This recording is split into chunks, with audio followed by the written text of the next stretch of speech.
Welcome everybody to Going Mainstream's mid-season Screamsheet. Yes, we are 9 episodes in, so we're at the halfway point of our Cyberpunk 2020 season.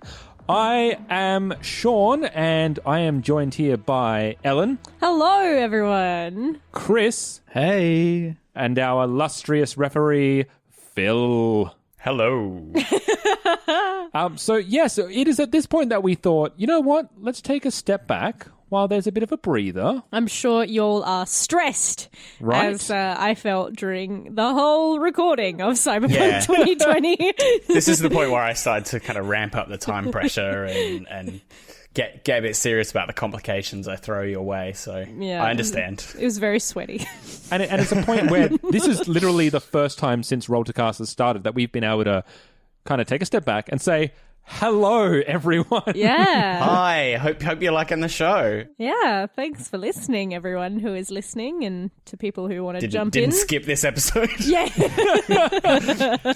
And it's a really great chance to kind of, first of all, say a big, huge... I mean, one of the things we're going to talk about is you guys, the fans, the people that have been listening, and your responses, not only on the social medias like Facebook and Twitter and Instagram, all the followers and the tweets and the friends that we've got, but also the reviews, the nice words and the thoughts, not only from you guys, but from the creators, Artelzorian Games. I'm just dropping a few things there for you. We thought we were making something pretty good, but really, we don't know until it goes out into the court of public opinion, and we're really humbled, I think, to see the response that we've gotten from everyone. I mean, just to have the actual creators of the game kind of as our overlords and actually looking at... It's like we are tiny humans offering up a sacrifice to some big gods. Ellen, that's not quite how I view it. I mean, I'm so scared of Artelzorian Games. They're the monster under my bed. They created this game, and obviously Mike Pondsmith's the original kind of central creator, but there's lots of other people who went into making this game. And when we set out to make this podcast, we really want to honor what they've made and their vision, and kind of make something that really lives up to it. And to have them kind of confirm that we've done that is great. It's super good. So gratifying. This is our sacrifice to them. It's our sacrifice to them. And the gods, they did speak down unto us and said, just finished listening to the latest episode of Going Mainstream, a cyberpunk actual play from Babybeard Media. Freaking brava. Holy pistons, did they nail the rocker boy. Yay. Yeah, that one gave me tinglies. And they did smile unto us. No, that's... when we got that tweet, I think I was traveling, and it was just like... I needed to literally put down my phone and just do it like a... Because it was just so... Yeah, you're right, humbling, but also... Like, we've all put so much work into Cyberpunk 2020, and to know that people are enjoying it and that it does fit into this overall kind of cohesion of this slick but gritty story that's also kind of really fun and creative at the same time. And a game that's been going on for many, many years, to have fans of Cyberpunk 2020 saying, yeah, you guys get it. It's like, great. You guys have been part of that community for a long time. And for us to kind of come in and be like, yeah, this is our kind of take on it. This is 4 people living in Australia, all of whom work in like the performing arts, having their spin on it, their take on it is, it's nice to know that we were so welcomed into that community. So that was really nice as well. It's so crazy, because that was one thing that I learned from doing this podcast with, there's a Cyberpunk community. Yeah, I would have never thought. No idea existed. Never have thought that. Not with such fervor and such passion that they've clearly shown. It's like, it could be very easy for them to say, no, that's not how you do it. Yeah. And they'd be right to say so. Interestingly, there's a Cyberpunk 2020 community, and it's pretty amazingly long running, sort of since the 80s when it was first released. But Cyberpunk as a genre has this absolutely amazing community of full of artistic creators and writers and YouTubers. And I think Cyberpunk's seeing a bit of a renaissance at the moment as well, like a renewed interest, like especially with the game, and even a couple of years back with the release of the new Blade Runner movie. The community for Cyberpunk as a genre is absolutely incredible and really widespread. My personal pet theory is that the reason it's sort of gaining popularity again is we're basically living in the beginning of the corporate dystopia that Cyberpunk predicts. Do you want to hear my theory? It's all because of us. Yeah, that's right. We did this to the world. So humbled. We're totally humbled. We ruined the world so that we could have a dystopia in which to roleplay in. I mean, let's not forget that Cyberpunk 2077 was first announced, back in 2013, and it's only until after going mainstream started airing that they announced 2077 for the following April. So, coincidence? I think not. I don't think so. You're welcome, universe. Yeah. I mean, we couldn't get Keanu Reeves as a guest star on yet. Going mainstream. No, we were generous enough to lend him to 2077. Yeah. We were like, you guys can have him, whatever, it's fine. Imagine if 2077 had the option you could be haunted by Uncle Bob? No, by Keanu Reeves, or Johnny Silverhand, or by Cassie Glass if you had the option. Someone write the fanfic, please. All right, I'll do it. That's fine. Don't worry. I'll take that one for the team. I mean, and this is just kind of. I mean, we've talked a bit about the fan reaction to the episode that we just have, but as a whole as well, the reaction's kind of been overwhelming. Like Chris, you've got up there some of the more global spanning thoughts, do you not? Yeah. So I have some charts, some numbers. So in our first week, we were really lucky, and this is a big kind of thank you. This is not us tooting our own horn, blowing smoke out of our horn. This is us being humbled and really thanking those people who are making this happen. On the first week of our launch, we were in the top 40 in Brazil in the Apple Podcast charts for hobbies.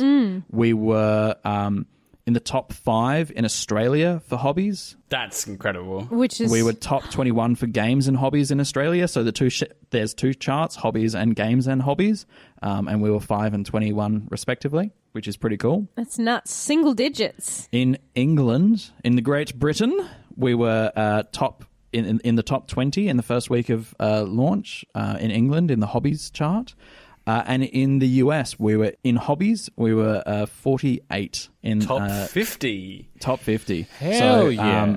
All those numbers sound kind of overwhelming. All of those places and all of those people who are listening, thank you. It means heaps to us. Yeah. Shout out to everyone in Brazil or France who are listening to us. Yeah, thank you. Never guessed that we would have international reach, but got a lot of listeners in Brazil. Got a lot of listeners in Canada. A lot of listeners in France.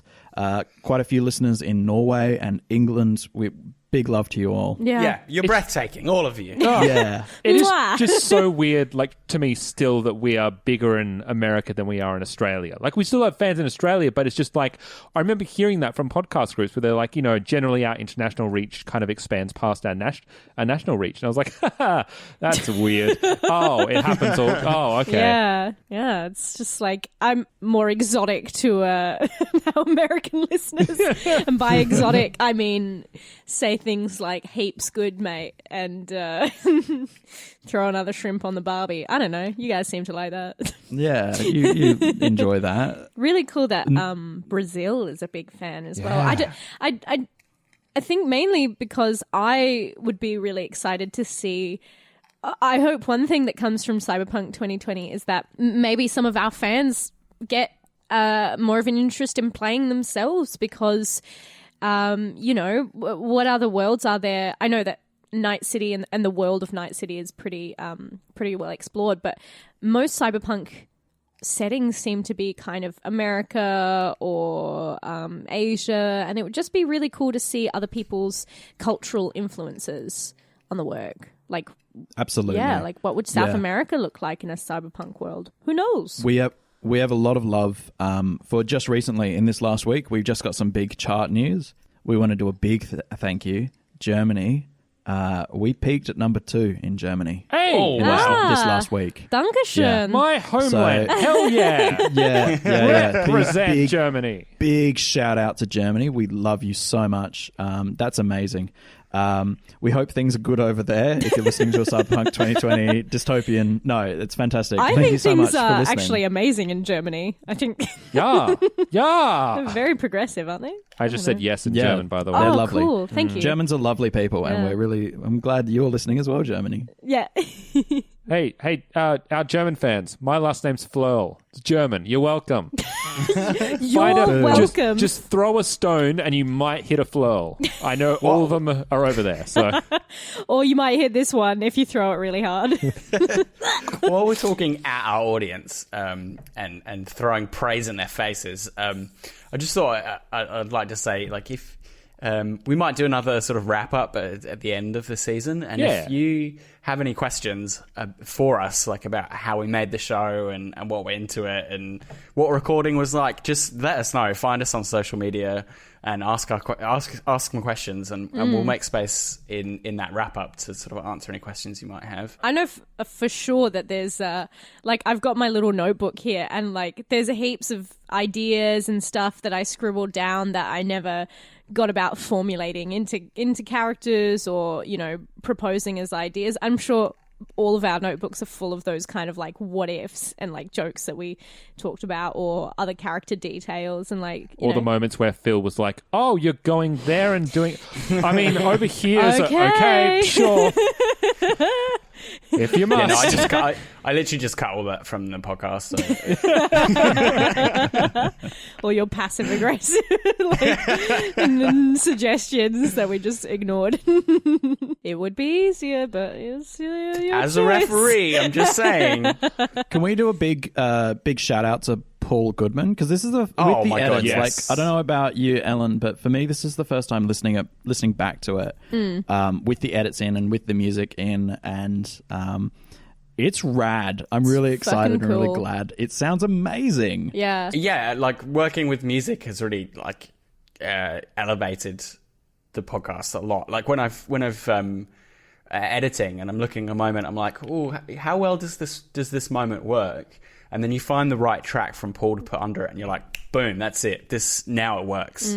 So it's such a great kind of tool, and the kind of the toolbox he's given me to work with musically is really diverse but still really thematic. So Goodman, amazing job, thank you. Yeah. Paul Goodman is a friend of Baby Beard Media who also does a podcast himself with Paul Salt. It's called One Good Thing, where they find the movies that people have just hated for years and Given up on. the one good thing about them. We've guested on it several times, and they've been on our shows quite a few times. And basically, we went to Goodman and said, "You seem to do music for your own shows. How would you like to do an entire season for us?"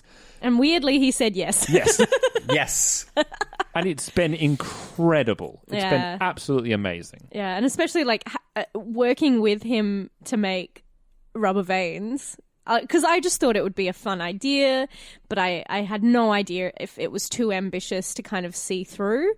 And like basically recording what I thought the melody would be, sending it over to him sending a track back, and like going back and forth like that. It was it was just incredible to see. Paul's in Melbourne, so you were working remotely with him. Yeah, it was just a lot of sending back and forth and kind of going, oh, I think the melody would be like, no, no, no, no, no, and like sending just vocals. He takes all of that nonsense and makes a thing, formulates a track around it, which would be incredibly hard to do, and then sends it back to me, and then I sing over the top, and somehow we make a thing, made a track. Do you have you ever heard of the Postal Service? No. The band, the Postal Service. Oh, I thought that was a sneaky jab. I thought that was definitely a jab. No. Why don't you ship the it Postal to- Service is a little collab between the guy from Death Cab for Cutie and an electronic musician whose name escapes me. And they made this awesome album called Give Up, and the group they call themselves as the Postal Service because they literally sent the files back and forth with each other. What? Is this in the how mail? old was this? Sorry. How long ago was Sorry? this? Was this a while ago? This is a while ago. It's probably about 10 years ago. 10, That's 15 years cool ago. as And shit. for a while, the US Postal Service was selling the album on their website. That's As like a little advertising of like, hey, look what you can achieve with the Postal Service. That's But yeah, it adorable. reminds me of that, the back and forth and the long distance collaboration. Like it certainly has its challenges, but the results, I think the results speak for themselves. I think while we're congratulating people as well, we need to also send love to Mr. Jack Sumner. Yes. For providing not only the Roll to Cast logo that you see, but the going mainstream Cyberpunk 2020 logo that you see. So all the fun artwork that's been plastered on Twitter, social medias for weeks and weeks and weeks is all thanks to him. Which And just looks so right. Like, it looks like we're a big company and we have money to throw at this kind of shit. we And we have a fooled you. Patreon that's really well funded. And Joke's on you guys. But yeah, we just have a friend who quit doing graphic design. to be an actor. So yeah, amazingly talented in both respects. Like, he's a fucking great actor, great graphic design. I should also point out I just love we did pay vaporware. him. I think it. Yeah. Sorry. I was just going to say, I should point out we did pay him. So Yes. So he In better exposure. be good. In exposure, which is happening right now. So I hope you enjoy your exposure. Your 10 seconds of fame. Yeah. No, we really did pay him. Yeah. but also exposure. But also, Yeah. Bonus The exposure. It's your tip. the exposure is just him sitting naked somewhere, fanning himself with his cyberpunk money, right? Thanks, Ellen. Appreciate that. That's a great image to kind of conjure up. No, that's lovely. That's good. Talked a little bit about Cassie there and around Rubber Veins, but Chris, how do you feel about the response to Bob? And I know People love Bob. to let people in a little bit, like, weren't you a little bit nervous about how people were going to feel about Bob? Yes, I was terrified. After, I think, the first day of record, to lift the veil a little bit, we record in quite large chunks. I think we did it over 3 days, didn't we? Yeah. That's right, yeah. And after the first day, I think I said to you, I can't remember if I said it just to you or to the group. I said, I'm really worried about that people won't like Bob, Yeah. that they will hate him, that they will dislike him, and that they will find him just an unlikable character.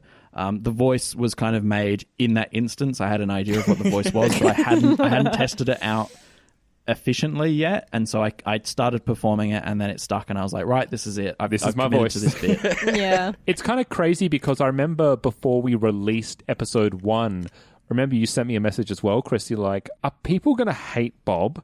And Yes. I'm pretty sure I said to you, Chris, he's going to be the thing they remember most. I distinctly remember like something about this being said where it's like, is Bob going to be kind of too abrasive? It's like, fuck no. People are going to kill themselves over Bob.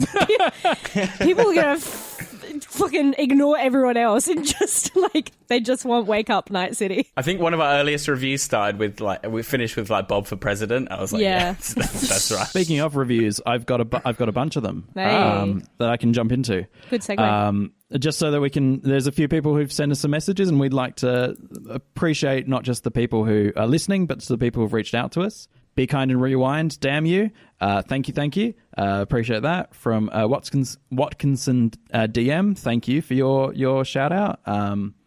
Crunchy Lad and Straight Cordial. Thank you. You're all Australians. I won't go Lad is right into these unless they're questions. Actually, no. I'll read the messages. Also, by the way, Crunchy Lad and Straight Cordial sounds Is that like a a- band in itself. I was going to say they sound like superheroes. He's crunchy. Be kind and rewind. It's an awesome RPG podcast in general. I've been waiting for something like this. Well, thank you very much. We're happy to fill that void. Watkinson DM, the actual play podcast I never knew I wanted. Solid cast, awesome music, and very interesting characters. Uncle Bob for president. Can't wait to see where this goes. Thank you very much. Crunchy Led, excellent music, great characters, lots of fun. Love it. Straight Cordial, quite enjoy the first ep. Definitely wanting to hear more. We hope you do. And I think your title of Everyone Loves Bob, appreciate that. Thank you, mate. Whoever you are, Cordial.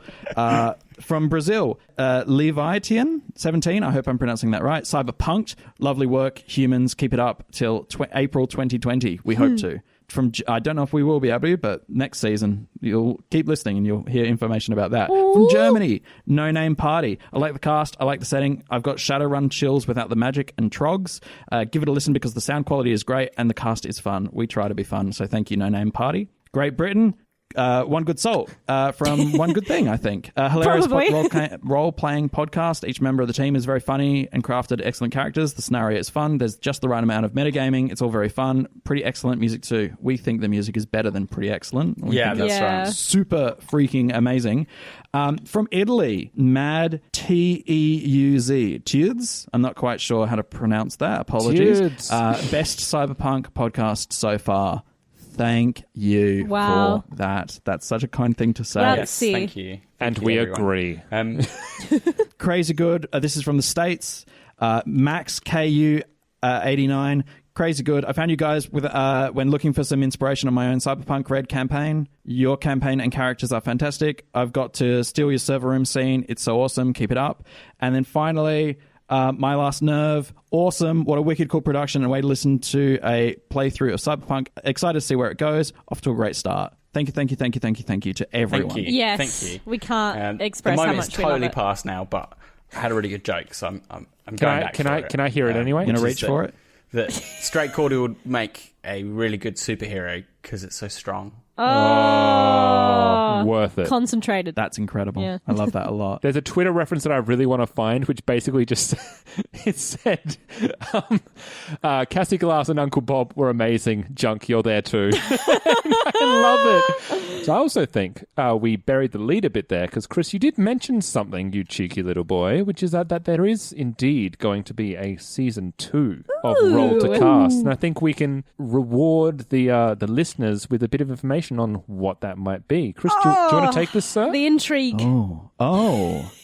Yes. I think I thought you went into your DM voice there. I am going into my DM voice. Oh, good. My thematically appropriate voice. Oh, my God. This is, we are in season 2 of Roll to Cast. It will be the game of Vampire the Masquerade. With Chris DMing. That's right, with me DMing this time. Storytelling. Yes. My apologies. As a vampire is known to do, yeah. It's wonderful, That's going to be a lot of fun. Which means that Phil takes the reign of player. player. Has played Vampire before, except me, for a long time. So it's going to be a fun game. Not only have we not played Vampire... We're not very good at it. No, I think we did all right, but I'm just great. saying... Chris is like the opposite end of the space. He's the polar opposite. He is the vampire guy. Haven't you been playing for about 20 years, Chris? Yeah. Which I've is been role-playing nuts. for 20 years, Sure. but I've been playing Vampire for about 10. Ugh, only 10. Jeez. Only a decade, yeah. In vampire years, that doesn't mean much. Yeah, that's true. But you are not a vampire, Chris. You are a human. Because if it wasn't made clear, kind of one of the points of Roll to Cast is to expand outside. We all love D&D. In fact, I'm pretty sure all of us play D&D, but it's kind of been nice to bring exposure and awareness to role-play games outside of that world. So we're looking at expanding each season and dipping our toes into something else each time. Yeah. It's not to say we might not come back to Cyberpunk. We may well do so, but we have lots of ideas in the interim of other games that we want to explore. And I think for us, as well as for you, audience, keeping it interesting, I think that's for us as well, is that to sort of challenge ourselves and give ourselves like a variety of things to tackle, because that it's really exciting for us, and I think when we're excited we make better content. So look out for a whole variety, and hey, if you've got ideas for things you want to see us play, then don't be shy, let us know. I mean, and hopefully there's a bit of crossover between fans who are like Cyberpunk fans who are who are new to Vampire, or Vampire fans who are new to Cyberpunk, that people can kind of share that and try out different things. Use us as a vehicle to explore the different sort of role-playing games that are out there. Or people who are completely new to role-playing games altogether. Like, I've only played D&D, like, up until Cyberpunk 2020, and it was a great vehicle of, like, how do I kind of just jump in, like, straight down at the deep end and kind of, like, immerse myself in this new world, and then also have the stakes of knowing that this is kind of like a concise story that we're going to do. Like, we might come back to it, but this story with these characters are very, like, in the moment, in the now, and we're going to tell you a story with a nice end. Well, not a nice ending, with an ending. As opposed to a D&D campaign, which that is can sort go of on forever. endless and ongoing. Yeah. And I think that's a really good point. I think some people out there may want to try role-playing, but D&D is not for them. That's fine. Like, some people don't like the setting or don't like the tone of D&D. And I think hopefully people get from this that there's plenty of other options out there. Listeners, there are hundreds. Yeah. There are hundreds More, out there. probably. Yeah. And they all have different feels. Some are way more roleplay heavy or can be played in a roleplay heavy way, and others are much more mechanical. It's so much variety out there. And if we bring a little spotlight to that, I'll be really happy. You want us to play any particular one, you send us a message and we'll put it on the list. Yeah. I mean, I know what I'm looking forward to. Cyberpunk Red, baby! Yeah. So we're waiting for the full release of that. They've got the Jumpstart kit out now, and people have been enjoying that a lot. So I'm really psyched for when the full one comes out. Just to really kind of like go like into the deep end and just really like rip that lore apart and that just engulf that book into ourselves. It'd be great. Absolutely. I mean, I think that pretty much covers most of kind of, I guess the last thing we would talk about is, what we can expect in the episodes to come. I mean, well, Phil, you have a better grasp on it than anyone. Do you want to give a bit of a prelude of things to come? In a spoiler-free way. Yes. I guess in a general sense, so at the moment, the characters are a little bit split up and they're doing sort of their own solo things that'll continue for a little bit. So we'll see a little bit of Junk, we'll see a little bit of Bob. Working on their own stuff. So it'll be exciting to sort of delve into the characters. And then obviously we're gearing up for the big heist at the end of the season. What happens when the characters try to make it into the WNS building? Can they pull it off? That's the really exciting thing that's coming up at the end of the season. I think you guys are really going to enjoy the ending. It's pretty explosive. I haven't given away anything too much? No. Look, I think whether or not our characters pull it off, I think us, Baby Beard, we pull it off. We have pulled it off. I think it's going to be a treat. I think you guys are really going to enjoy it. We're really excited for everyone to listen.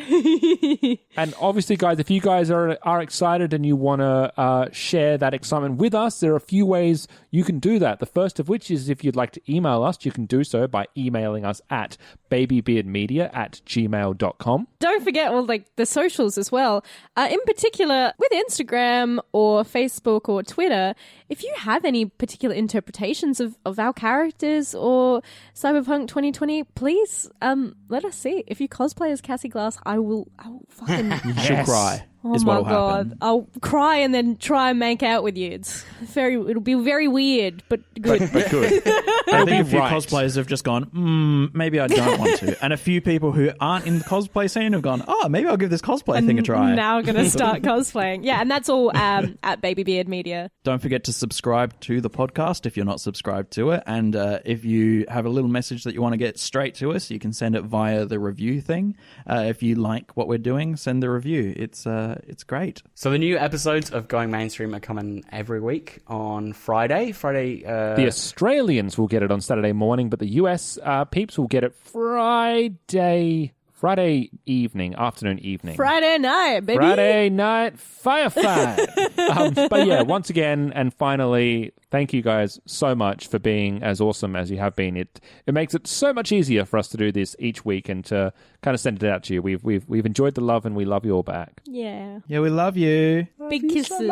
So love you, Chimbers. But obviously, next week we will be back to our regularly scheduled programming. And until that time, playing Junk, I've been Sean. I'm Cassie Glass, and I've been Ellen. It's Uncle Bob here. He's played by Chris.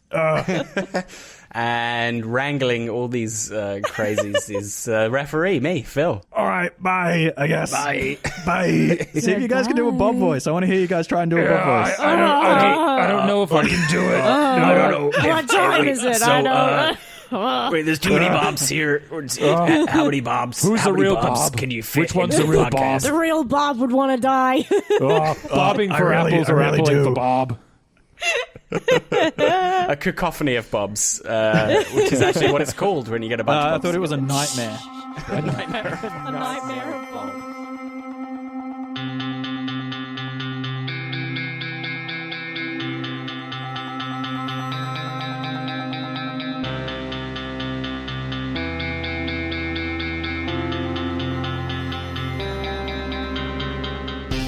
Going Mainstream is a Baby Beard Media production.